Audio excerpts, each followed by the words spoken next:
मित्रों, क्या आप ज्योतिष सीखना चाहते हैं? यदि हाँ, तो इन नंबर्स पर आप तुरंत कॉल करें और पता करें कि एस्ट्रो पाठशाला में कौन सा कोर्स इस समय चल रहा है और कौन सा आने वाला। नमस्कार मित्रों, एस्ट्रो पाठशाला यूट्यूब चैनल में आपका स्वागत है। पर पूरा कंट्रोल करता है। पहला है आपकी जीभ। अगर आपकी जीभ को अगर स्वादिष्ट भोजन नहीं मिलेगा तो बेचारा शुक्र क्या करेगा। आपने शुक्र की ताकत तो वैसे ही छीन ली है। और जब जीवा को कुछ नहीं मिलेगा तो जननेंद्रियां भी सुप्त हो जाती हैं। इसीलिए संन्यास में उपवास निहायत आवश्यकता है। साधना के मार्ग में उपवास निहायत ही आवश्यक अंग है। उपवास किया जाना चाहिए, पर हर चीज के इफ एंड बट हमें मालूम होने चाहिए। उपवास का उद्देश्य क्या है और उपवास करने वाले व्यक्ति की शारीरिक स्थिति क्या है और उस चीज से वो क्या चाहता है। आपका जो सेकंड हाउस है कुंडली का, वो खान पान है, और उसका जो मालिक है काल पुरुष की कुंडली में, वो शुक्र है। सिंपल सी बात है। और शुक्र ग्रह को कंट्रोल करने के लिए मुंह को बंद कर दिया जाता है, तो शुक्र कहीं ना कहीं कंट्रोल में आ जाता है। पर क्या गृहस्थ व्यक्तियों के लिए लंबे उपवास आवश्यक है? ये पॉइंट देखना चाहिए। नंबर 2, युवाओं के लिए क्या उपवास आवश्यक है? तो आयु वेद में स्पष्ट रूप से है, अगर आप नौजवान हैं आपको ऊर्जा की निहायत आवश्यकता होती है। अगर आप खिलाड़ी हैं, प्लेयर हैं, किसी भी तरह का आउटडोर गेम्स खेलते हैं, तो आपको ऊर्जा की बहुत ज़्यादा आवश्यकता है। ऐसे में यदि आप उपवास करने लग जाएंगे तो समस्या घटेगी नहीं, बढ़ेगी। अगर उन्हें पेट की शुद्धि करनी है, उपवास का तात्पर्य है देह शुद्धि, और देह की शुद्धि करनी है तो उसमें कई तरह के कल्प बताए गए, जिसमें फलाहार सर्वोत्तम है। फलाहार कह लो, रसाहार कह लो, ये उत्तम है। क्योंकि जो फलाहार रसाहार है उससे मल्टीविटामिन और न्यूट्रिशंस की भरपाई होती रहती है, तो उसको देखना बहुत जरूरी है। और वैसे भी युवा अवस्था में देह तो वैसे भी शुद्ध होती है। थोड़ा थोड़ा भी अगर हफ्ते में केवल एक बार भी अगर आप ऐसा करते हैं, केवल एक दिन भी आप फलों पर रहते हैं, तो आपको लाभ होता है। परंतु जैसे जैसे 40 साल की आयु बढ़ती है, फिर आपको उपवास की आवश्यकता हो जाती है। 60 साल के बाद निश्चित रूप से आपको लंबे उपवास करने चाहिए। वो आपकी आयु वृद्धि में भी बड़ा सहायक सिद्ध होता है और आपके रोगों को खत्म करने में भी बहुत सहायक सिद्ध होता है। जो उपवास है ये रोगों को खत्म करने की क्षमता रखता है, इसमें कोई दो राय नहीं है। और उपवास बहुत बहुत हेल्पफुल होता है। यही कारण है कि जैन समाज में उपवास को उनकी भक्ति मार्ग में, उनके कर्म कांड में प्रमुख अंग के रूप में देखा गया है। जैन समाज में जो जैन साधु संत हैं वो लंबे लंबे उपवास करते हैं। उपवास के द्वारा ही साधनाएं की जाती हैं। हमारे हिंदू धर्म में भी साधना काल में एक समय भोजन की बात को कहा गया है। एक वक्त का भोजन ही करना चाहिए, तो उपवास माना। चलिए, तो अन्य बात हो जाएगी। आज क्या करना पसंद करेंगे आप लोग? अभी कोई टॉपिक छूटा है? नक्षत्र कर सभाष्टक लो वर्ग हम लोगों ने नक्षत्र को कर लें सर। जगदीश सर, जी, नक्षत्र नक्षत्र कर लो। हमारे इस चैप्टर में है नहीं, और नक्षत्र अपने आप में पूरा एक सब्जेक्ट है, तो इसलिए मैं छेड़ूंगा नहीं। 32-33 क्लास ऑलरेडी हो चुकी हैं। हमारा इस क्लास में केवल 30 कक्षाओं का जो है प्रॉमिस था, 32 से अबव जा चुकी हैं। तो इसलिए जो हमारा कोई कोर्स में रह गया है तो हम उस बात पर ज्यादा चर्चा करेंगे ताकि आगे बढ़ सके। हाँ, मैं समझ गया हूँ नक्षत्र की बहुत लोगों को आवश्यकता है, तो मैं शीघ्र ही जो है नक्षत्र का कोर्स आरंभ करने जाऊंगा। पहले प्रश्न कुंडली होने जा रहा है, अभी 2-4 दिन में ही अनाउंस हो जाएगा। सिर्फ मैं उसका कोर्स का कंटेंट नहीं बना पाया हूँ कि मैं उसमें क्या कराऊंगा, अदरवाइज वो हमने ऑलरेडी प्रॉमिस कर रखा है और 40-50 लोगों ने उसमें अपना सहमति भी जताई है उसमें शामिल होने की। उसके बाद ही मैं नक्षत्र को लेकर के चलूंगा, क्योंकि नक्षत्र एक क्लास में होने वाला सब्जेक्ट नहीं है। कोई बात नहीं, और कोई है तो बताइए नक्षत्र के अलावा, नहीं तो फिर नक्षत्र को लेंगे आज के लिए, कल को नहीं जाने देंगे। कुछ अष्टवर्ग के लिए बोल रहे थे और कुछ बोल रहे सर एक तो ये जो मृत व्यक्ति है उसकी कुंडली कैसे पहचाने कि ये आदमी ना लाइव ना है या नहीं? जगदीश जी, बिल्कुल टाइम मैं बेकार नहीं करूंगा। मृत आदमी की कुंडली पहचानने में दिमाग बिल्कुल मत लगाना। जिंदा जो सामने बैठा हो उसी की देख करके अपने मन को सब्र पहुंचाना। देखिए, दिमाग वेस्ट मत करना। आजकल इतना बड़ा कोर्स ज्योतिष में, इतना कुछ लिखा गया है, इतना कुछ लिखा गया है कि 5 साल तक भी पढ़ोगे तो कम है। बिल्कुल अब बिल्कुल यहाँ ये 15 दिन में लोग क्रैश कोर्स करना चाहते हैं, ज्योतिष सीख जाना चाहते हैं, और मेरे को फोन आते हैं, वो कहते हैं जी उसके बाद तो हम बोर्ड लगा करके ज्योतिषी बन जाएंगे ना। तो यहाँ आप मृत आदमी की और लड़का लड़की की कुंडली पहचानने की बात कर रहे हो। ये तो जब बिल्कुल खाली से लोग हों और खाली सा ही आदमी हो तो उन बातों पे चर्चा करने का आनंद है। तो ये क्रैश कोर्स का जमाना है जगदीश जी। अब एज जिंदा एज कोई पकड़ लो उतना ही अच्छा है। इसके एज अलावा डिटर्मिनेशन का जैसे एज बताओगे किसकी बताएंगे, बताओ। जिसको बता दिया वही टेंशन में। डिप्रेशन वाले को बता दिया तू 80 साल जिएगा तो उसको डिप्रेशन बढ़ जाएगा, वो कहेगा मैं तो आज ही ट्रेन का रास्ता ढूंढ रहा हूँ, कौन सी ट्रेन की तरफ जाना है। और जो जीना चाहता है उसको कह दिए तू 60 में पहुंच लेगा तो कहेगा ऐसे कैसे। तो देखो, विवादास्पद काम मत करवाओ।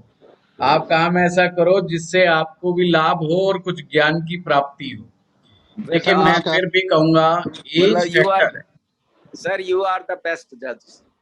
नहीं नहीं, वो मुझे थोड़ा याद दिलाओ। नहीं, वो तो मैं अपना ही डिसीजन लूंगा, सर उसकी एक चिंता ना नवमांश करो। नवमांश साहब जी, नवमांश हम लोगों ने काफी बार किया भी है, और इसमें भी अगर किसी की नवमांश से रिलेटेड कोई क्वेरी है तो वो प्रश्न पूछो, I am ready for it.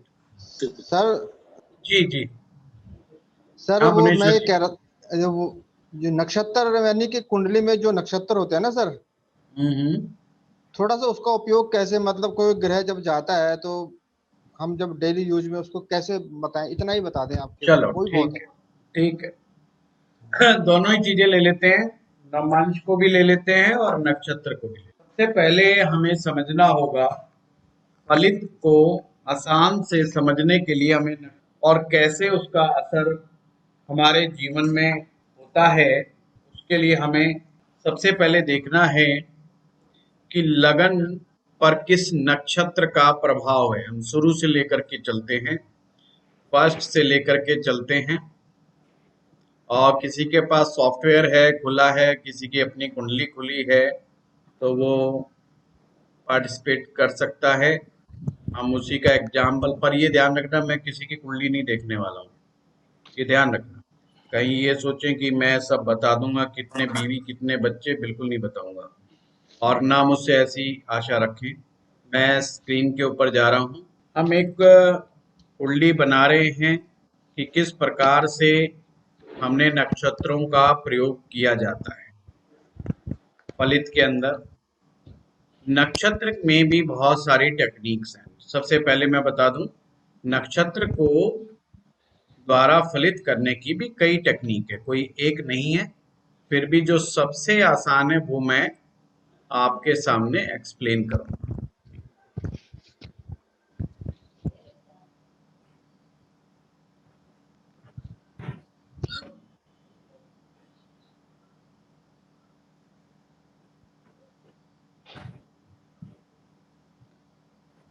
सबसे पहले क्या होता है कि आपके लगन पर किस नक्षत्र का असर है।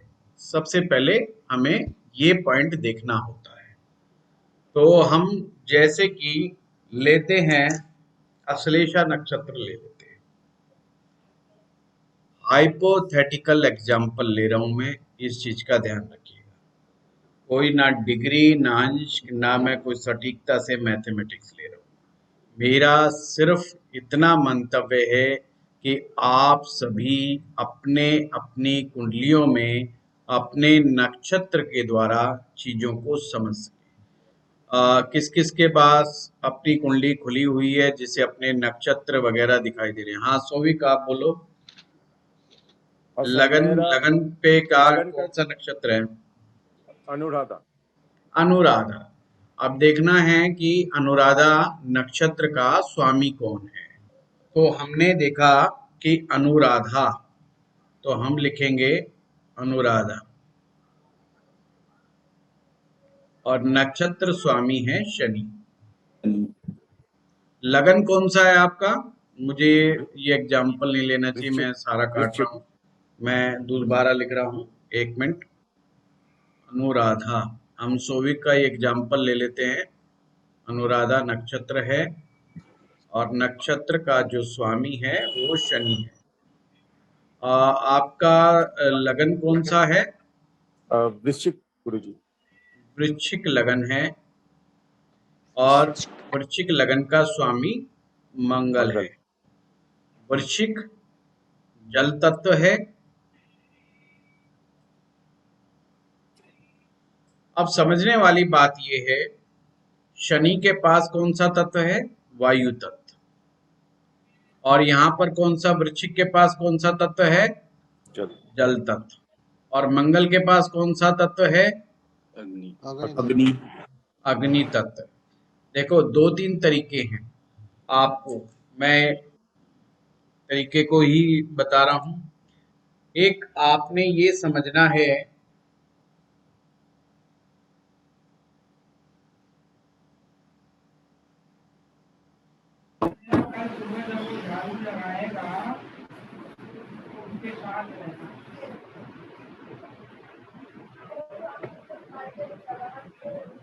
एक गाड़ी है और गाड़ी में एक ड्राइवर है। गाड़ी है, गाड़ी में ड्राइवर है। गाड़ी है और गाड़ी को चलाने वाला एक ड्राइवर होता है। अब यहाँ पर अलग अलग कंडीशन बनती है। एक कंडीशन तो ये है कि गाड़ी, मैं किसी ब्रांड के नाम से नहीं, परंतु ये समझ लीजिए, फॉर एग्जांपल बता रहा हूँ, सबसे जो तेज गाड़ी चलती होगी, हम ऑडी को ले लेते हैं कि ऑडी गाड़ी है जो बहुत फास्ट दौड़ने में सक्षम है, बहुत पावरफुल है, पर उसका ड्राइवर जो है वो मेरे जैसा है, जिसके पास जो है 12-13 लाख की गाड़ी है और उसको स्पीड से कभी पाला ही नहीं पड़ा, जिसके लिए 80 की स्पीड बहुत ज्यादा स्पीड। तो आप ये बताइए, मेरे जैसे व्यक्ति के लिए ऑडी किस काम की? अब हमें समझना होगा, गाड़ी की बहुत अच्छी है, गाड़ी का इंजन बहुत अच्छा है, उस गाड़ी के पास पावर बहुत अच्छी है, पर ड्राइवर ऐसा है जो 80 और 100 पर जाकर के उसका खुद का ही सांस फूलने लग जाता है। तो उसके पास गाड़ी अच्छी होते हुए भी क्या वो जल्दी पहुंच पाएगा अपनी डेस्टिनेशन पर? फॉर एग्जाम्पल, हम गुड़गांव से जयपुर जाना चाहते हैं। वो इसलिए जयपुर का उदाहरण ले रहा हूँ क्योंकि बिल्कुल स्ट्रेट रोड है, कहीं मुड़ना ही नहीं है। गुड़गांव के राजीव चौक से आप अगर गाड़ी को चलाएंगे तो बिल्कुल नाक की सीध में चलते जाइए, जयपुर ही आएगा। और 5 घंटे का सफर है एक मीडियम गाड़ी के द्वारा। मीडियम गाड़ी की मैं बात कर रहा हूँ, जैसी हम जैसों के पास है। अब एक व्यक्ति मुझे देता है कि आप ऑडी जाइए, ऑडी लीजिए और जयपुर पहुंच जाइए। अब मैं कितने घंटे में पहुंचूंगा? 5 ही घंटे में पहुंचूंगा। समझे बात को? तो किस चीज पर डिपेंड कर रहा है? ड्राइवर के ऊपर, कि वो ड्राइवर कैसा है, ये भी इम्पोर्टेंट है, ये भी इम्पोर्टेंट है। अब दूसरा केस देखिए, एक ऐसा ड्राइवर है जो चलाता ही ऑडी है, पर उसके हाथ में ऑडी ना दे करके अल्टो गाड़ी दे दी, कितनी देर में पहुंचेगा वो? कोई गारंटी नहीं कि पहुंचेगा। वो इतना फ्रस्ट्रेटेड हो जाएगा उस गाड़ी से, क्योंकि वो जैसे ही 100 के ऊपर चलाने की कोशिश करेगा वो गाड़ी डगमगाना शुरू कर देगी, और 120 के बाद तो कहना ही क्या। और थोड़े बोटे हल्के से झटके से कहीं पर भी अनबैलेंस हो सकती है और गाड़ी के एक्सीडेंट होने के चांस सबसे ज्यादा है, क्योंकि ऑडी एक बहुत स्ट्रांग गाड़ी है। छोटे मोटे झटके को तो पता ही नहीं चलता आदमी को, उसके अंदर बैठे हुए को, तो बड़े आराम से बैलेंस्ड गाड़ी है, तो पहुंचने के चांस पूरे पूरे हैं। पर यहाँ तो पहुंचेगा कि नहीं पहुंचेगा टाइम तो छोड़ दो, क्या उसकी परफॉर्मेंस वैसी रहेगी जैसी कि ऑडी में होनी चाहिए? ऑडी के साथ उस ड्राइवर की जैसी परफॉर्मेंस वो 4 घंटे में पहुंचा देता है। ये मैं फैक्ट बात बता रहा हूँ, एक ऑडी का ड्राइवर ऑडी मिल जाए वो 4 घंटे में जयपुर पहुंचा देगा। ये नापा हुआ सूत्र है, ये मैं ओरिजिनल बात बता रहा हूँ। पर दूसरी गाड़ी से वो 5 घंटे में हर कोई पहुंचता है, और कोई हल्की गाड़ी हो तो 5.25 घंटे या 5.5 घंटे भी लगा सकता है।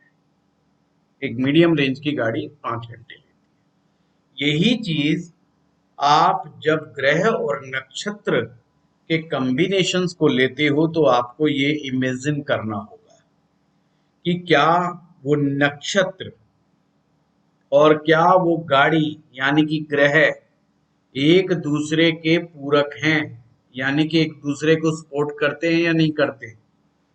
अगर वो एक दूसरे को सपोर्ट करते हैं तो ये समझना अब ये ऑडी बन गई और ऑडी वाला ही ड्राइवर बन गया। अब इसका विपरीत पकड़ लो आप, अगर गाड़ी गलत है और ड्राइवर गलत है तो एक्सीडेंट की संभावना बहुत ज्यादा हो जाएगी। अब यहाँ पर लगन जो है वो बन गया है कौन सा? वाटर एलिमेंट, और उसके ऊपर सवारी किसकी आ गई है? एयर एलिमेंट, शनि की। अब पानी के साथ जब हवा चलेगी तो क्या घटना घटेगी? पानी में लहरें उठेंगी, उठेंगे कि नहीं उठेंगी? आपने नदियों में देखा होगा, समुद्र के किनारे देखा होगा, हवा जब चलती है तो नदी शांत भी हल्की फुल्की हो तो उसका बहाव बढ़ जाता है और उसमें लहरें उठनी शुरू हो जाती है। और समुद्र में तो जब कहते हैं ना तूफान आने वाला है तो हम आर पार के रास्ते खाली करवा लेते हैं, क्योंकि वो लहरें इतनी ऊंची उठती हैं कि आसपास के इलाके को डुबो सकती है, पानी समुद्र से बाहर आ जाता है। तो इसका क्या मतलब बना? पहला भाव उस व्यक्ति का मस्तिष्क है, उसमें वाटर एलिमेंट है। अब उसने एयर को क्या कर दिया? उत्तेजित कर दिया। या इसको दूसरे ढंग से देखो, आपने लोहार को देखा होगा, लोहार जो लोहा का काम करता है वो क्या करता है? एक धोखनी चलाता है, लोहे को तपाने के लिए भट्टी चलती रहती है और एक तरफ, पहले तो हाथ से करते थे, आजकल तो ऑटोमेटिक मशीन आ गई, हवा के द्वारा, धोखनी के द्वारा उसको हवा फेंकते, ब्लोअर के द्वारा हवा फेंकते। पहले तो सब हाथ से काम होता था और आग उसमें जलती है। चलो और उदाहरण लेते हैं, आपने मक्के का भुट्टा तो आपने सभी ने खाया है। वो क्या करता है? मक्का कोयले पे रख करके मक्के का भुट्टे को सेकता है और हवा करता रहता है, अग्नि भड़कती है। आपने देखा यही सिस्टम में पानी और हवा, तो इसका क्या संबंध बना? आप क्या फलित करेंगे? विचारों की लहरें, इमोशंस की लहरें। पानी का हमेशा याद रखना इमोशंस के साथ संबंध है। एयर क्या करती है? किसी चीज को एक जगह बैलेंस नहीं रहने देती, तो इसे आप बोल सकते हैं one line, unbalanced emotions. Unbalanced emotions, तो लगन पर अनबैलेंस्ड इमोशंस का प्रभाव आ गया। अब हमें समझना ये है कि गाड़ी कौन है और ड्राइवर कौन है। तो ड्राइवर है आपका प्लेनेट और गाड़ी है आपका नक्षत्र। गाड़ी कौन है? नक्षत्र। और ड्राइवर कौन है? प्लेनेट। अब आपने ब्रांड पता करना है, भाई ये गाड़ी अल्टो है कि वॉक्सवैगन है कि मर्सिडीज है या ऑडी है। अब जैसे ही मर्सिडीज का नाम आएगा दिमाग में एक चीज आती है कि with luxury, power and luxury. Audi के साथ आएगा luxury but high power, BMW high power with luxury, ये सब दिमाग में रहेंगे। पर जैसे ही हम नीचे आएंगे ब्रांड में तो एकदम दिमाग में आ जाएगा। तो आप गाड़ी को नक्षत्र से मानिए। अब अनुराधा नक्षत्र किसका नक्षत्र है? शनि ग्रह का। अब मैं स्टेप नंबर 2 बता रहा हूं, पानी और हवा भूल जाओ 1 मिनट के लिए। शनि का नक्षत्र है। अब शनि के अंदर कैसे स्वभाव आएगा? अनुराधा लॉनलीनेस का नक्षत्र कहलाता है। किसका? लॉनलीनेस का, अकेलेपन का, रिजर्वनेस का, फीलिंग ऑफ द सोरो, दुख को ज्यादा फील करता है। तीसरा पॉइंट रिग्रेट। ये 3 पॉइंट अनुराधा नक्षत्र के साथ जुड़े हुए हैं। अब हमने क्या देखना है? मेन चीज कि वो नक्षत्र कैसा है जिसे 3 चीज फील हो रही है। होता बहुत कुछ है पर मैं फॉर एग्जाम्पल बता रहा हूं, ये मैं बता दूं। रिग्रेट फील हो रहा है, लॉनलीनेस फील हो रहा है और फीलिंग ऑफ सोरो, दुख बहुत जल्दी फील होता है। ये नक्षत्र है, इसकी गाड़ी है। अब हमने देखना है यहां बैठा कौन है। अब यहां बैठा कौन है? तो आपने ये दिमाग लगाना है कि क्या कोई प्लेनेट बैठा है उस नक्षत्र में? उस नक्षत्र में अक्सर नहीं होता कि जो ग्रह बैठता है उसका अपना एक नक्षत्र होता है जिसमें वो बैठा होता है। तो आपने क्या मानना है कि दिमाग पर इस चीज का प्रभाव रहेगा अनुराधा नक्षत्र का। यदि किसी के लगन पर अनुराधा नक्षत्र विराजमान है तो उसके जब आप डीप ब्रेन एनालिसिस में जाएंगे, ये एक सॉफ्टवेयर लगा हुआ है दिमाग पर अनुराधा नाम नक्षत्र का। अब हम आगे बढ़ेंगे। ये जब काम आएगा, कब काम आएंगे नक्षत्र? जब आप डीप रिसर्च में चले जाते हैं। जैसे कई लोगों को पता ही नहीं होता कि उनका मूड खराब क्यों हो जाता सुबह। वो नहीं जानते क्योंकि उनको रूट कॉज नहीं पता होता है। तो ऐसे में नक्षत्र को देखना आपको बहुत हेल्पफुल रह सकता है। अब क्लियर हो गया बात? अब हम आगे बढ़ते हैं। चलो अब हम उदाहरण लें किसका? सप्तम भाव का उदाहरण लेते हैं, किसी का भी लेते हैं उदाहरण। सप्तम भाव का स्वामी, जैसे सोई का उदाहरण लेंगे तो कौन हुआ? वृश्चिक लगन में शुक्र हो गया। शुक्र हो गया। अब शुक्र को कौन है? शुक्र ड्राइवर है। अब वो शुक्र क्या है? ड्राइवर है।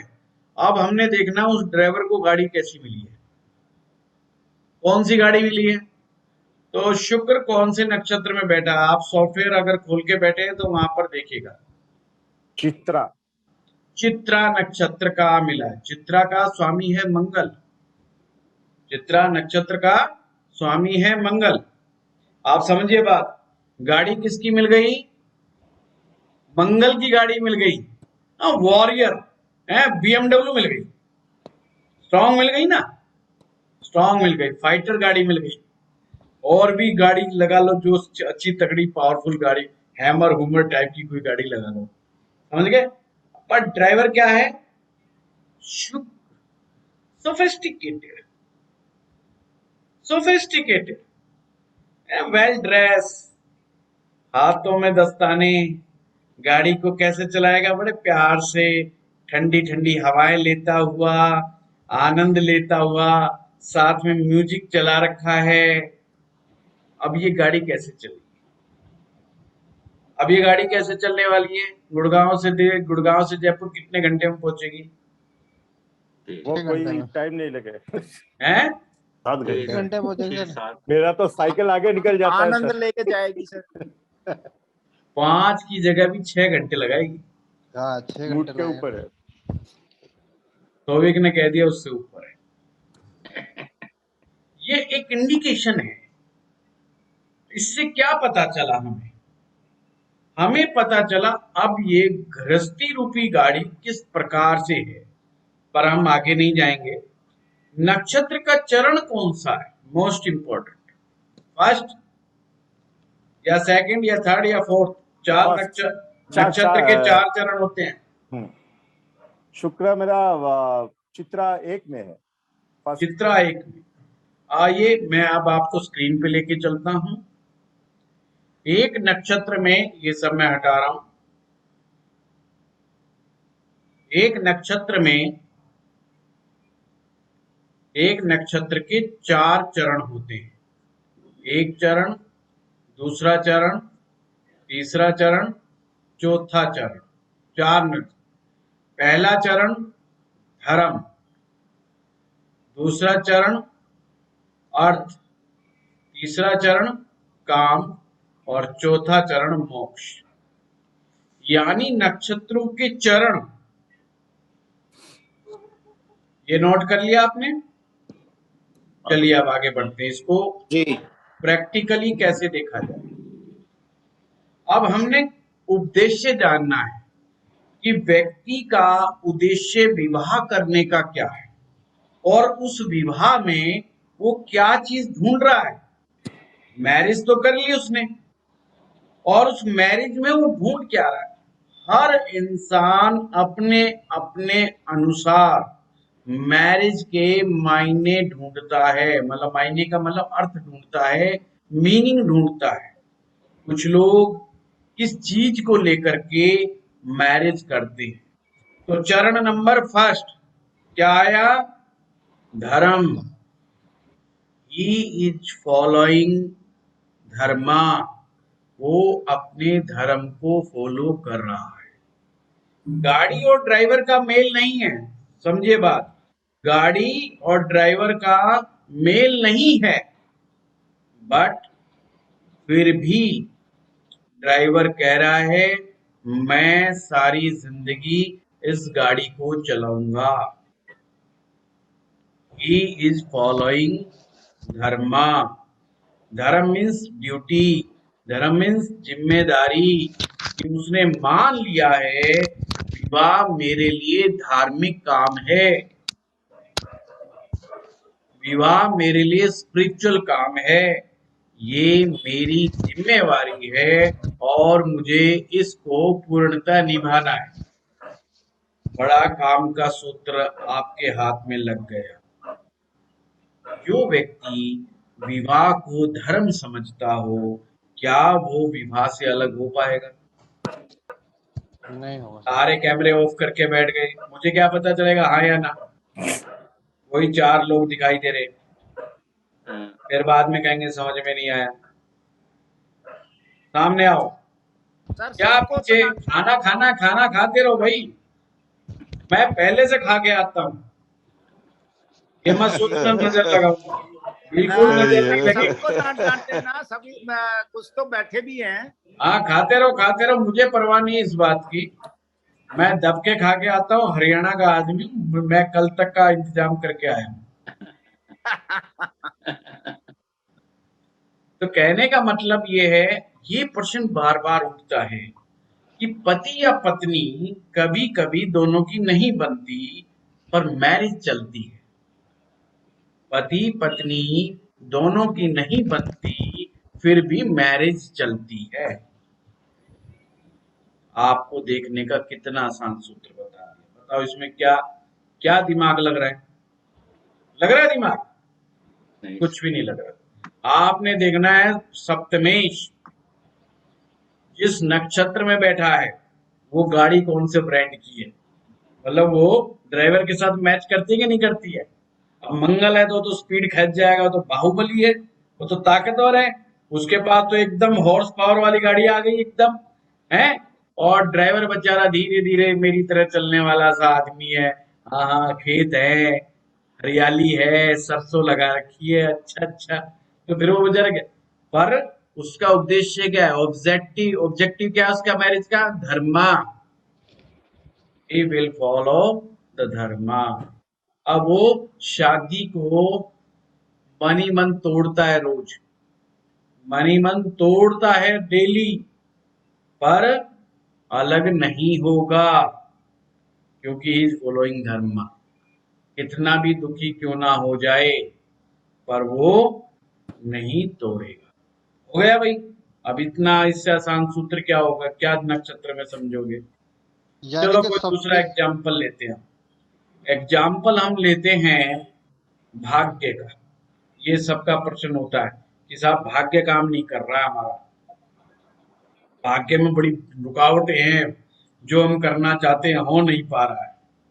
सिंपल, नवम भाव को देखिए, नवम भाव का अधिपति कौन है। मैं बहुत सिंपल सिंपल बता रहा हूँ। सौविक, नवम भाव का स्वामी हुआ चंद्रमा। चंद्रमा। अब धनिष्ठा एक। देखना चंद्रमा कौन से नक्षत्र में बैठा है, धनिष्ठा एक। धनिष्ठा। धनिष्ठा नक्षत्र का स्वामी कौन, मंगल। मंगल। मंगल।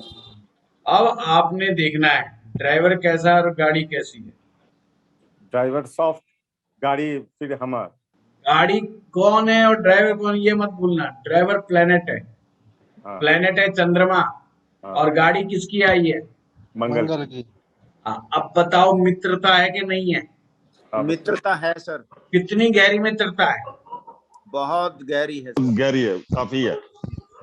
यस, चंद्र मंगल तो परम मित्र। चंद्र मंगल क्या है, परम मित्र है। मंगल हैवी गाड़ी है, पर गाड़ी दौड़ेगी। चंद्रमा कितना भी सोफेस्टिकेटेड हो, पर वो उसकी जो गति है, मन की गति को कौन पकड़ सकता है। जहां ना पहुंचे रवि वहां पहुंचे कवि। बहुत अच्छे। चंद्रमा को कहीं नहीं जाने की जरूरत, वो वहीं बैठे बैठे वो कहता आंख बंद कर पहुंच गए जयपुर। मतलब गाड़ी भी उसकी स्पीड नहीं पकड़ सकती। गाड़ी कह रही है मैं 4 घंटे में पहुंचाऊंगा, चंद्रमा कहता आंख बंद कर पहुंच गए जयपुर, तो आंख बंद करके ही जयपुर पहुंच जाता है। It's mean a great dreamer about the luck. He is a great dreamer about the luck. अच्छा ये बता दूं, मैंने कभी सोविक से ऐसी बातें नहीं की है, ये मैं पहले क्लियर कर देता हूं। इस सोविक बाद में बताएगा, मैंने कभी ऐसी बातें नहीं की है। ये अपने लक के बारे में व्यक्ति क्या सोच रहा है, वो चमत्कार सोच रहा है, क्योंकि आंख बंद करता है उसको फील होता है कि चमत्कार होगा एक दिन, बरसेगा एक दिन ऐसे ऐसे जबरदस्त, raining and raining, why raining water, moon is water, उसको बरसता हुआ ही दिखाई देता है। मंगल है फायर, बहुत तेजी से नीचे से ऊपर एकदम से जंप करके हम ऊपर चले जाएंगे। अब ऑब्जेक्टिव क्या है, क्यों व्यक्ति भाग्य को बहुत तेजी से आगे बढ़ाना चाहता है, क्यों भाग्य में वो चमत्कार ढूंढ रहा है, what is the objective behind it. हमेशा ध्यान रखिए, नक्षत्र आपके ऑब्जेक्टिव को भी साथ में बता रहा है। फिर मैं एक टेक्निक और बताऊंगा इसकी। कौन सा है सोई के, ये जो है कनिष्ठा कौन से नक्षत्र चरण क्या है, सॉरी एक। प्रथम में है नंबर 1। अब सबको एक में मत करना भाई, थोड़ा थोड़ा 2 पे या 3 में भी चलने देना है ना, 2 में और 3 में भी पहुंचा देना, नहीं तो एग्जाम्पल एक पे ही चलता रहेगा। अच्छा। तो चलो धर्म, तो व्यक्ति क्या करना चाह रहा है, दान पुण्य करना चाह रहा है। क्यों 9th हाउस से दान पुण्य क्यों ले लिया मैंने, अब तो दान जो है और पुण्य कर्म जो 9 से जुड़ा हुआ है, चैरिटी, एनजीओ, ये सब 9th हाउस से जुड़ा हुआ है। तीर्थ स्थान, तीर्थ यात्रा, वेदांग, टीचिंग, ये सब 9 से जुड़ी हुई है। हायर एजुकेशन 9 से जुड़ी हुई है। तो व्यक्ति इतने पैसे का क्या करना चाहता है, इतने अच्छे लक का क्या करना चाहता है, वो ये सब करना चाहता है। तो इससे हमें पता चला कि व्यक्ति क्या चाह रहा है, उसका ऑब्जेक्टिव क्या है इसके पीछे। हम जब ख्वाब देखते हैं तो उसके पीछे का ऑब्जेक्टिव होता है कि अगर ये हुआ तो हम अब ये करेंगे। अब ये बहुत डीप बात है, अब ये बात कोई किसी से नहीं कहता, ये बात कोई किसी से नहीं कहता। नंबर एक बात, मेरा ख्वाब क्या है और उस ख्वाब के पीछे का उद्देश्य क्या है। हमेशा इंसान अपना वो ख्वाब बताता है जिससे सामने वाला थोड़ा थोड़ा गुमराह रहे, एक्चुअल उसकी पॉइंट पर ना पहुंच पाए कि उसके ख्वाब का मीनिंग क्या है। चलो अगला उदाहरण लेते हैं। और लोग गलत भी मीनिंग बता देते हैं कई बार। अब हम चलते हैं 11वें भाव पर। अच्छा, एक चीज ध्यान रखना, नवम भाव यहाँ पर बाधक है, तो ये चीज इनकी बाधा है। डे ड्रीमिंग क्या है? ऑब्स्टेकल है in the life. Day dreaming obstacle है, ये इस चीज से बाहर आना होगा। इस नक्षत्र की शांति करानी पड़ेगी धनिष्ठा की। चलिए अब हम आगे बढ़ते हैं। 11वां भाव, 10वां लीजिए ना, नौकरी पता चलेगा, प्रोफेशन। नौकरी नहीं पता, सक्सेस। चलो 10वां, सूर्य कहाँ बैठा है? सूर्य में बैठा तो लगाना ही नहीं है, बैठा नहीं पता। सूर्य कौन से नक्षत्र में बैठा है? सर सूर्य यहाँ विशाखा बैठे बैठे का नक्षत्र चक्कर 3 खत्म में, है। विशाखा नक्षत्र 3 में, विशाखा 3 में है। हाँ जी। विशाखा नक्षत्र का स्वामी होता है गुरु। सोविक अगर गलत बोलूं तो मुझे पकड़ लेना पहले, कहीं मैं कहीं का मारा कहीं पहुंच जाऊं। नहीं सही है जी। विशाखा नक्षत्र का स्वामी है गुरु। 10th house. अब हमने क्या देखा? सूर्य। अब ड्राइवर हो, गाड़ी पकड़ो। सूर्य कौन हो गया? ड्राइवर। ड्राइवर। गाड़ी कौन सी मिली है? विशाखा नक्षत्र। गुरु की। वेरी गुड नक्षत्र, बढ़िया वेरी मित्र गुड है। नक्षत्र। और सूर्य के लिए तो बहुत ही अच्छी बात हो गई, गुरुजी मिल गए और सूर्य भगवान मिल गए। गुरुजी मिल गए और सूर्य भगवान मिल गए, दोनों मिल गए, बहुत अच्छी बात हो गई। कर्म श्रेष्ठ, श्रेष्ठ कर्मा। नक्षत्र कौन सा? धर्म अर्थ काम। कामा, कामा मीन्स इच्छा पूर्ति। काम मीन्स इच्छा पूर्ति। सक्सेस के पीछे उद्देश्य क्या है? कामना पूर्ति। अब ये नहीं बताऊंगा कौन सी कामना पूर्ति, पर अब हम इसका थोड़ा आगे बढ़ते हैं। यहीं पर सो एक क्वेश्चन उठाता है कि गुरुजी आपने तो कह दिया, बहुत अच्छी बात है, सूर्य भी अच्छा और विशाखा का गुरु भी अच्छा, गाड़ी भी अच्छी, ड्राइवर भी अच्छा, तो स्पीड भी अच्छी, पर I am not satisfied with this. Why? हो सकता है व्हाई? आपने तो कह दिया ऑल इज गुड। हमेशा जब भी ऐसी बात आए, आपने देखना है क्या उस नक्षत्र में क्या कोई और ग्रह भी उस नक्षत्र में बैठा है क्या, या और भी कोई ग्रह उस ग्रह के साथ बैठा है क्या, या दूसरा ग्रह तो नहीं बैठा सूर्य के साथ।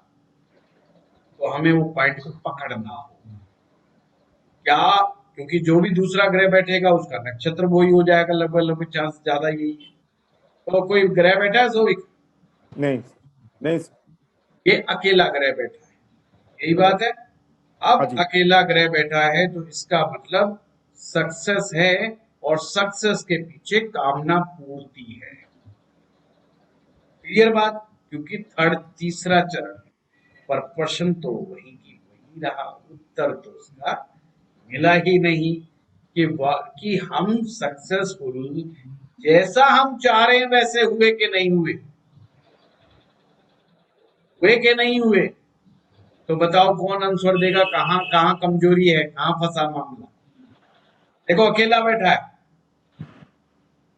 कोई छेड़छाड़ करने वाला नहीं बैठा है, और यहाँ दृष्टि मत बोलना, ये ध्यान रखना, कोई दृष्टि ना बोले। अब मामला नक्षत्र का चल रहा है, इसलिए मैंने ये भी नहीं पूछा अभी तक कि सूर्य कौन से भाव में बैठा है, मैं पूछना भी नहीं चाहता।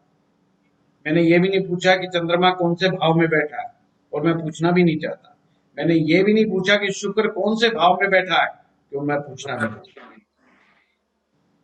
कौन जवाब देगा कि गाड़ी का पंचर कहाँ कौन लगा रहा है, गाड़ी का टायर पंचर कौन लगा रहा है? सर यहाँ पे गुरु नीच का लग्नेश होता है। देगा, लग्नेश। जगदीश जी कह रहे हैं लग्नेश। चलिए एक एक्सपेरिमेंट करते हैं। सौविक लग्नेश हुआ मंगल। मंगल का किस नक्षत्र में है? मंगल चित्रा 4 में। देखिए चित्रा खुद के ही नक्षत्र में बैठा है। Very good, very good. तो चित्रा नक्षत्र के चौथा चरण। अच्छा हुआ बुरा हुआ? जैसी गाड़ी वैसे ड्राइवर, तो अपने ही नक्षत्र अच्छा में हुआ बैठ सर। गया। जगदीश जी, ये तो ड्राइवर गाड़ी एक जैसे हो गए। बिल्कुल सर। अब क्या करें? अच्छा कॉम्बिनेशन रहेगा सर। नहीं, वही तो मैं कह रहा हूं। फिर बंदा सक्सेसफुल क्यों नहीं हो रहा? अपने हिसाब से। हम सब सक्सेसफुल है, ये ध्यान रखना, हम सभी सक्सेसफुल हैं, पर हम अपनी नजर में, खुद की नजर में सभी अनसक्सेसफुल हैं।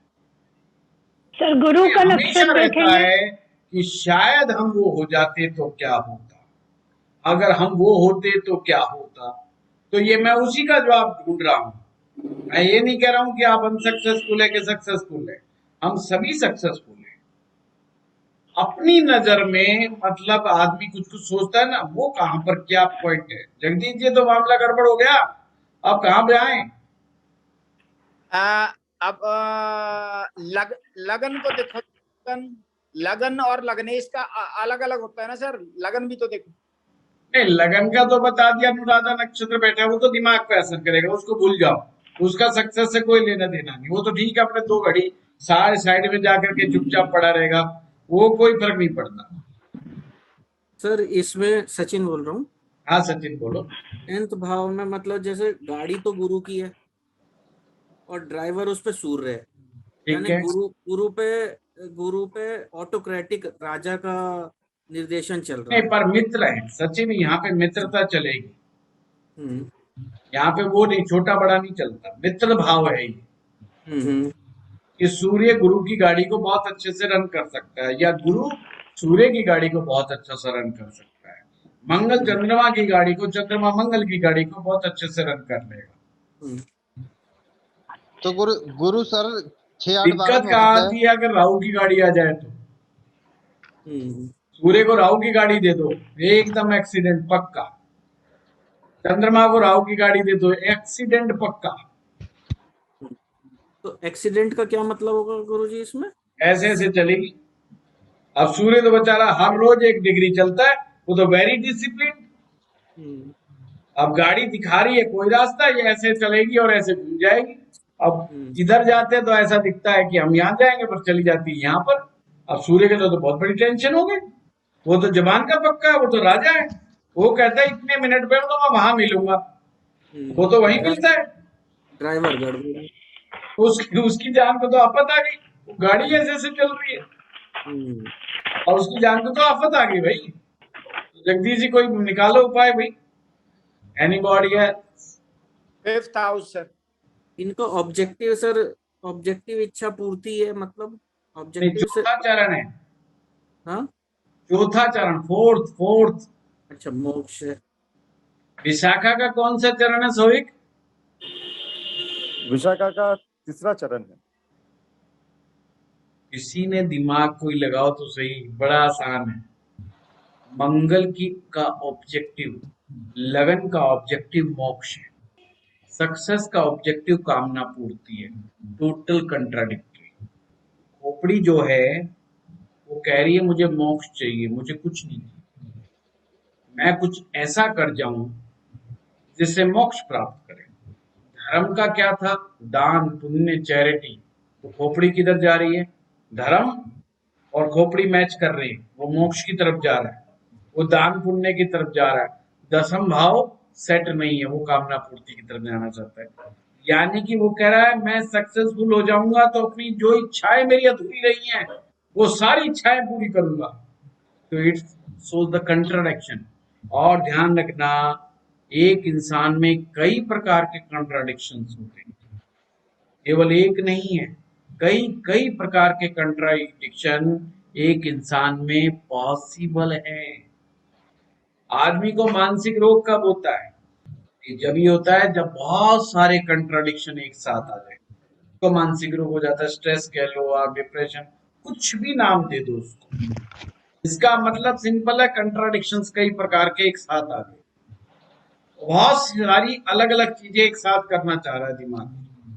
मतलब एक आदमी ये उसी प्रकार से हो गया, वो क्रिकेटर भी है, वो बहुत अच्छा पॉलिटिशियंस भी है, वो बहुत अच्छा टीचर भी है, वो बहुत अच्छा जादूगर भी है, वो बहुत अच्छा जो है ना, वो क्या कहते हैं कौन, और हीरो भी है फिल्म का, वो बहुत अच्छा सिंगर भी है, बहुत अच्छा इंटेलिजेंट आदमी भी है, और वो बहुत अच्छा साइंटिस्ट भी है। अब क्या होगा? दिमाग का तो हो गया दही। सिंपल सी बात है। जब आप नक्षत्र पढ़ रहे होते हैं तो ये नहीं पता लगाना कि कौन सा ग्रह कहाँ बैठा है, कोई जरूरत ही नहीं है। हमने नहीं पता लगाया कि मंगल कहाँ बैठा है। सिर्फ आपने देखना है किस चीज में वो सक्सेसफुल होगा, कहां पर क्या चीज मिलने वाली है और क्या चीज नहीं मिलने वाली है। मोक्ष यानी कि अब उसका मन भर चुका है, डिटैच। लगन क्या चाहता है? ग्रोथ। लगन क्या चाहता है? ग्रोथ।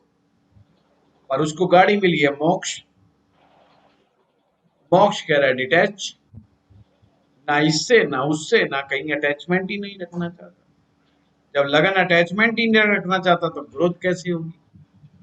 अब दो बातें एक साथ कंट्राडिक्टरी हो, तो ये अगर किसी तरह हम इस कंट्राडिक्शंस में बैलेंस बना देंगे तो सारी रुकावट हट जाएगी। ये रुकावट सिर्फ और सिर्फ यही की थी। चीज क्लियर हुई? कंसेप्ट क्लियर हुआ? इसी तरह से बहुत सारे लोगों का जो धन के लिए भागते हैं पर धन नहीं कमा पाते। आओ सीधा सेकंड हाउस। सेकंड हाउस का देखो कहाँ लॉर्ड है, किस नक्षत्र में बैठा है। हाँ सोइक, सेकंड हाउस गुरु। गुरु कौन से नक्षत्र में बैठा है? पूर्वाषाढ़ा एक। पूर्वाषाढ़ा। क्या बोले? हाँ, पूर्वाषाढ़ा नक्षत्र एक। अच्छा, कौन सा नक्षत्र है का स्वामी कौन है? शुक्र। शुक्र। आप ये देखो, अब ये क्या हुआ? गाड़ी किसकी है? शुक्र की। ड्राइवर कौन है? गुरु। गुरु। कैसी चलेगी? जवाब दीजिए। बढ़िया चलेगी सर। हाँ, राइट आंसर। बहुत बढ़िया गाड़ी चलेगी। दोनों गुरु मिल गए। दोनों गुरु मिल गए। दोनों गुरु जब भी मिलते हैं कभी फाइट नहीं करते, ये ध्यान रखना। लोगों के दिखाने के लिए फाइट्स होती है, पर जब दोनों एक सीट पे बैठ जाते हैं बिल्कुल फाइट नहीं होती। गाड़ी भी ज्ञान की बात कर रही है, ड्राइवर भी ज्ञान की बात कर रहा है, बट गाड़ी कह रही है कि लग्जरी लगा लो गाड़ी में थोड़ी सी। धन चाहिए तो गुरु जी कह रहा है मेरे तो शरीर पे भी कपड़े नहीं है तो भी कोई फर्क नहीं पड़ रहा है। वो कह रहा है नहीं नहीं नहीं नहीं, मुझे तो जो है जब भी बाहर टंच रखो, मुझे एकदम नहला के धुला करके शैम्पू शैम्पू करके अंदर से ड्राई क्लीन करके थोड़ी खुशबू लगा के ऐसी गाड़ी रखो। गुरु जी कह रहे मुझे परवाह ही नहीं, मिट्टी भी पड़ी है तो कोई परवाह ही नहीं। सिर्फ इतना कंट्राडिक्शन है, इससे ज्यादा कोई कंट्राडिक्शन नहीं है।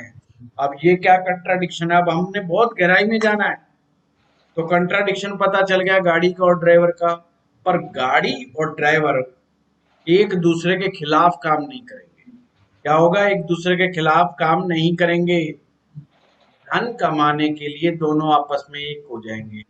अब हमने देखना है शुक्र का चरण कौन सा है।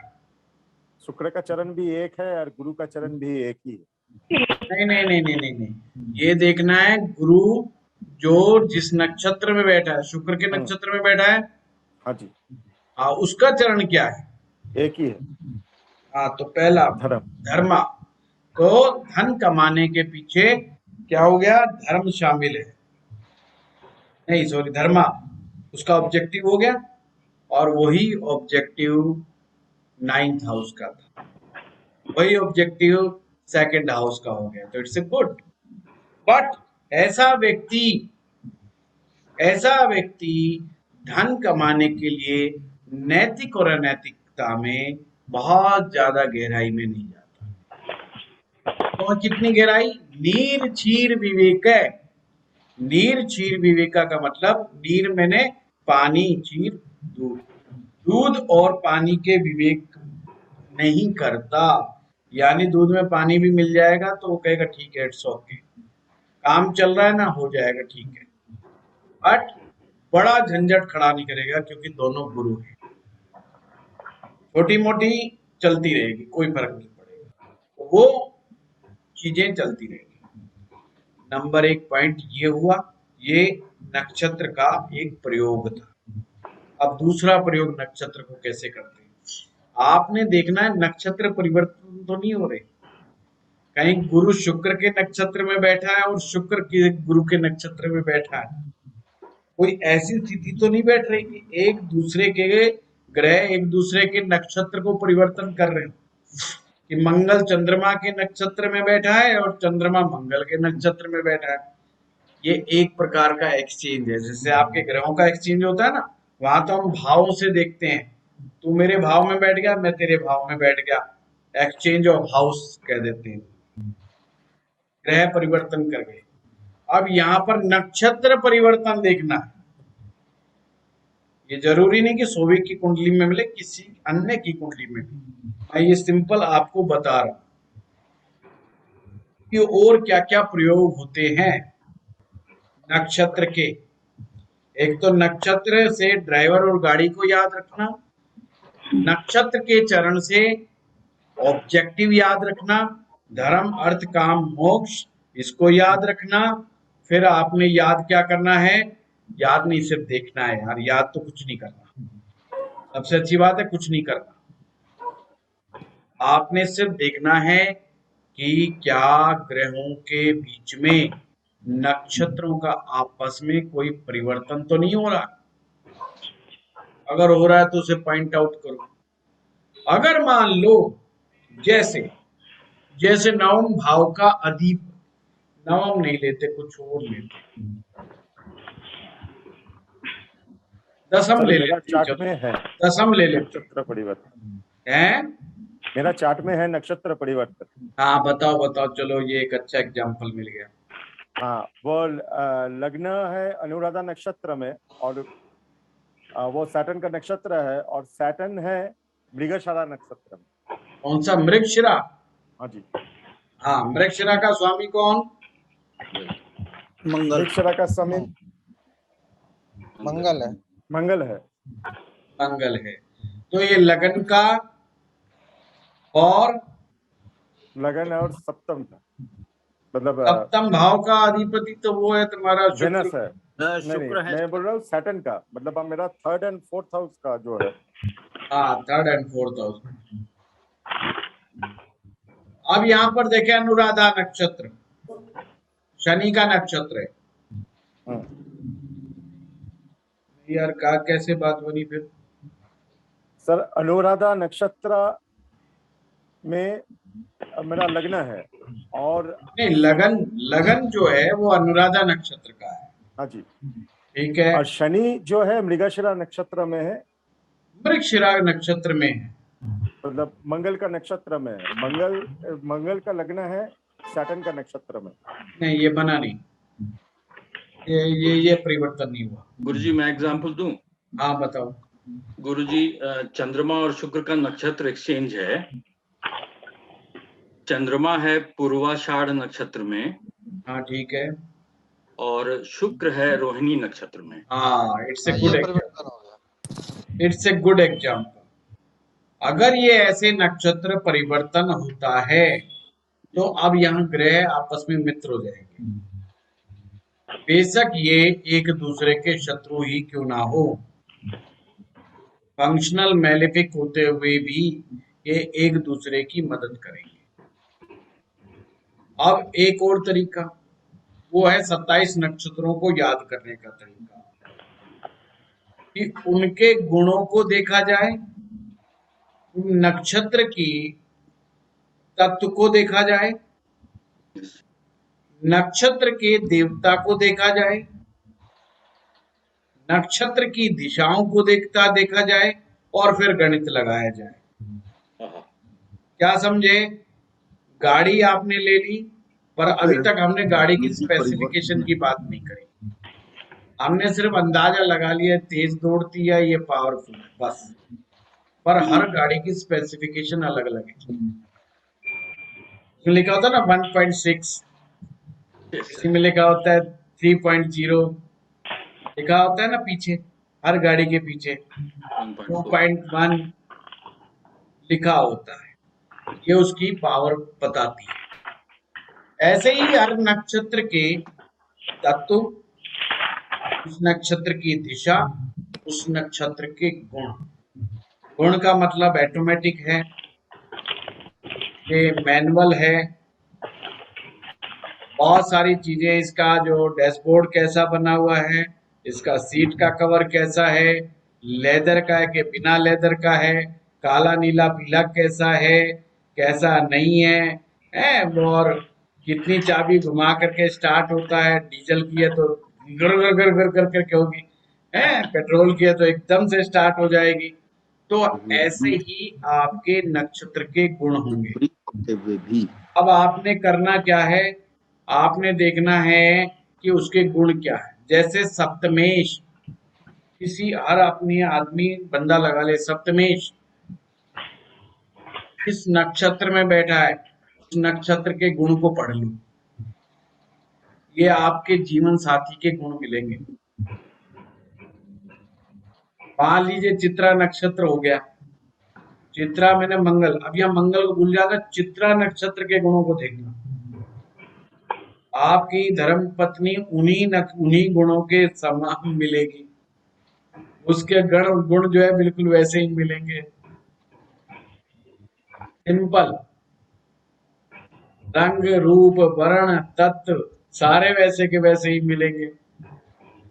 पंचम भाव का स्वामी, आपकी संतान बिल्कुल वैसे ही मिलेगी, ये स्वामी ध्यान रखना।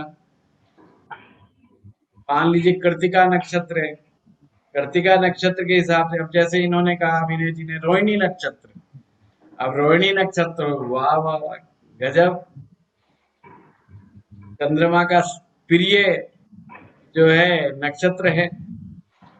अब मान लीजिए किसी का सप्तमीश रोहिणी नक्षत्र में, बिल्कुल आंख बंद करके कह दो अति सुंदर है सर। अति सुंदर, मन भावन, शांत सुशील, पति के मन को मोहने वाली, हो गया साहब रोहिणी।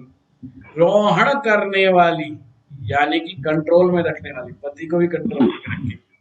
ऐसा नहीं है कि वो हाथ जोड़ करके, नहीं, उसको प्रेम पूर्वक अपने पति को कंट्रोल करने की पावर पता है, नोज वेरी वेल, गुण बड़े अच्छे, समझ रहे हो बात को। तो ये सिंपल। अब देखो, हमने नहीं देखा सप्तमीश कहाँ बैठा, किसने किसको देखा, हमने तुझको देखा, तुमने हमको देखा, कुछ नहीं किसी ने देखा, हमने सिंपल देखा सप्तमेश का स्वामी कौन, सिंपल। अब मान लीजिए जो है गुरु का नक्षत्र है, गुरु का नक्षत्र है पुनर्वसु, सप्तमेश पुनर्वसु नक्षत्र में बैठ गए, ये ध्यान रखिएगा, इट मे बी सीरियस। अगर लगन ठीक नहीं मिला, यानी लग्नेश गलत नक्षत्र में आ गया, तो वो पुनः पुनः शादी करेगा, बार बार शादी करेगा। अब हमने क्या देखा भाई, ये तो गुरु का नक्षत्र, बहुत बढ़िया नक्षत्र, नहीं, अब गुरु के नक्षत्र को मत देखो, ये देखो उसका गुण क्या है, वो चीजों की घटनाओं की पुनरावृत्ति करता है। अब षष्ठेश, छठे भाव का स्वामी यदि पुनर्वसु नक्षत्र में आ गया तो हो गया मरना, बीमारी को बार बार लेके आएगा, उसी बीमारी को बार बार रिपीट कराएगा, ये पुनर्वसु नक्षत्र हो गया। तो उस चक्कर में अब हम डीप में जा रहे हैं, नक्षत्र की गहराई में जा रहे हैं। जैसे मैंने उस दिन एग्जाम्पल दिया था अश्विनी नक्षत्र का, अश्विनी नक्षत्र का एग्जाम्पल दिया था कि भाई देखो ट्विंस हैं, मामला गड़बड़ है, दो हैं, दो घोड़े हैं, हॉर्स पावर भी है, गति भी है, ये टेक्निकल भी है, ये इंजीनियर भी हैं, ये डॉक्टर भी हैं, और ये देवताओं के वो भी हैं, इनमें आर्किटेक्ट का गुण भी बहुत है। तो आपने समझना है, अब मान लीजिए कि किसी का लग्नेश अश्विनी नक्षत्र में, वो बंदा इंजीनियर भी मिलेगा तो डॉक्टरी वाले भी मिलेगा। अब मेरी खोपड़ी, मेरा जो है जो लग्नेश है वो अश्विनी नक्षत्र का है, पढ़ाई इंजीनियरिंग की है और आयुर्वेद पढ़ाता हूँ, है उल्टा काम। जी गुरु। आप में से बहुत सारे लोग हैं जिनको आयुर्वेदा पढ़ाया मैंने, yes sir, yes sir, yes उस सर, चीज के गवाह हैं। बंदा इंजीनियर है और पढ़ा रहा आयुर्वेद है, यस सर, तो वो चीज कहाँ से आ रही है? नक्षत्र की देन है।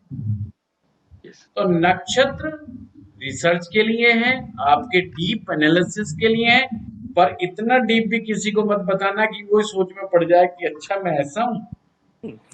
ऐसा तो कभी था। उसको बेचारे को 3 दिन के बाद समझ में आया कि क्या था। तो ये प्रयोग अपने ऊपर करना, क्लाइंट्स पर मत करना। मैं सिर्फ इतना बता रहा हूं। हाँ, जब आप दशाओं को देखें, नक्षत्र का प्रयोग 100% करें, 100% करें, नहीं मामला गड़बड़ हो जाएगा। जैसे मेष लगन है, शनि की महादशा चल रही है, बुध की अंतरदशा चल रही है और गुरु का प्रत्यंतर चल रहा है। एक प्रकार से तीनों गड़बड़ कर दी मैंने जानबूझ के। महादशा भी खराब, अंतरदशा भी खराब, प्रत्यंतर में भी 12वें भाव का अधिपति आ गया। 1 मिनट के लिए हम हाइपोथेटिकल ले रहे हैं। अब देखते क्या दिमाग जाएगा, यार ये तो गया, मामला गड़बड़ हो गया।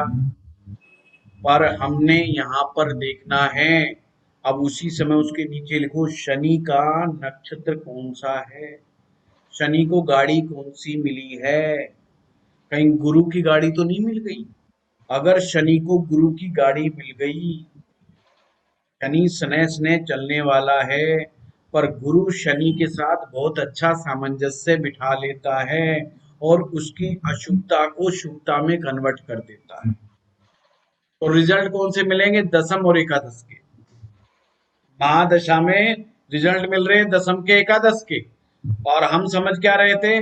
बाधक के। ये बाधा कारक है शनि, ऊपर से नाम ही शनि, और मेष लगन के लिए बाधा कारक। तो हम कहेंगे तेरा काम मंदा हो जाएगा, तेरा ये हो जाएगा, तेरा वो। भैया कुछ नहीं, शुभता बड़ी प्राप्त हो जाएगी उसे। वो मंदिरों में जाएगा, शिवालयों में जाएगा, साधु संतों का आशीर्वाद उसे प्राप्त होगा, ज्ञान बढ़ाएगा अपना। पूरी महादशा में, शनि की महादशा में ज्ञान वृद्धि के लिए भागता रहेगा, क्योंकि गाड़ी किसकी मिली है और ड्राइवर कौन है? ध्यान रखिएगा, गाड़ी ज्ञान की मिली है, नॉलेज की मिली है। वो कहेगी ज्ञान ग्रहण कर, और ज्ञान ले, और ज्ञान ले।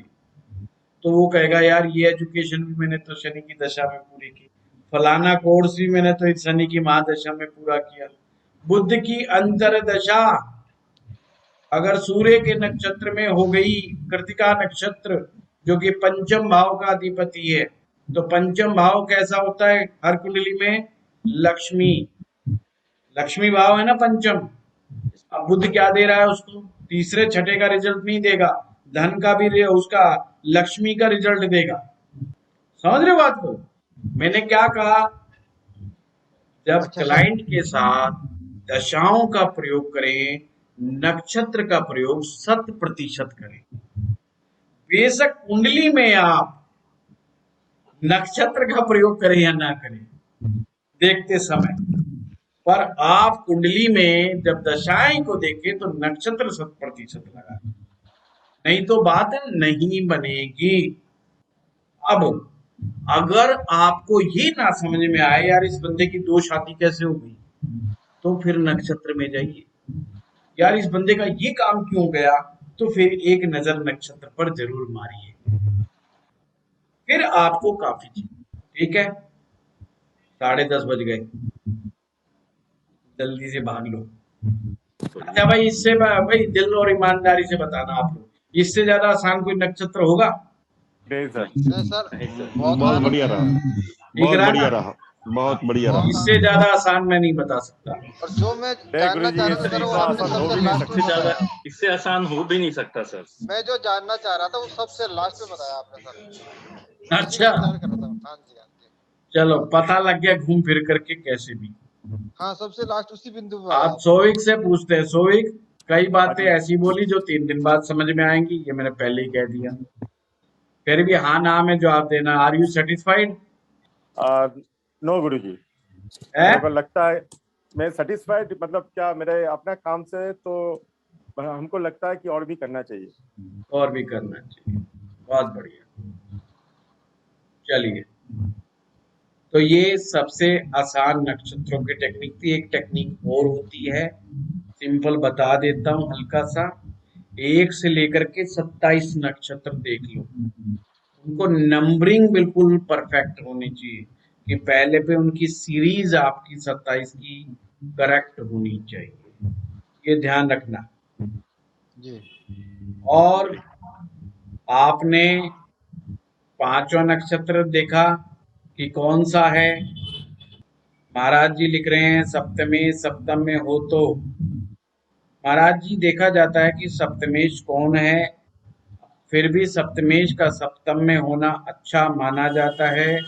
पर अगर ये अत्यधिक पाप ग्रह हो और इसमें कोई दोष लग जाए तो फिर ये मामले को बिगाड़ देता है। अगर कोई अन्य ग्रह आकर के इसके अंदर, आप लिख रहे चंद्रमा, अगर चंद्रमा सप्तम भाव में होगा अपनी ही राशि में तो उत्तम नहीं है, क्योंकि ये मकर लगन की कुंडली में ही ऐसी घटना घटती है। अगर सप्तमी सप्तम में होगा, यानी कि चंद्रमा सप्तम में होगा, तो ये बिल्कुल भी उत्तम नहीं है। विवाह के लिए तो बिल्कुल उत्तम नहीं है। अच्छा, आपने लिखा अगर राहु मंगल हो तो फिर तो कहना ही क्या, फिर तो विवाह नहीं करना चाहिए, और विवाह होगा तो मामला बहुत गड़बड़ा जाएगा। इसलिए मैंने पहले ही कहा कि अगर कोई धीरे और कुछ घुस गया तो मामला गड़बड़ हो जाएगा। सर, नक्षत्र को याद रखने का कोई सूत्र है?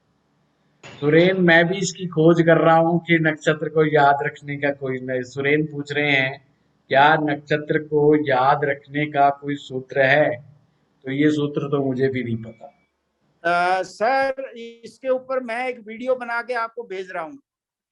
क्या याद रखने का? नक्षत्र को कैसे याद किया जाए, बड़ी इजी है सर।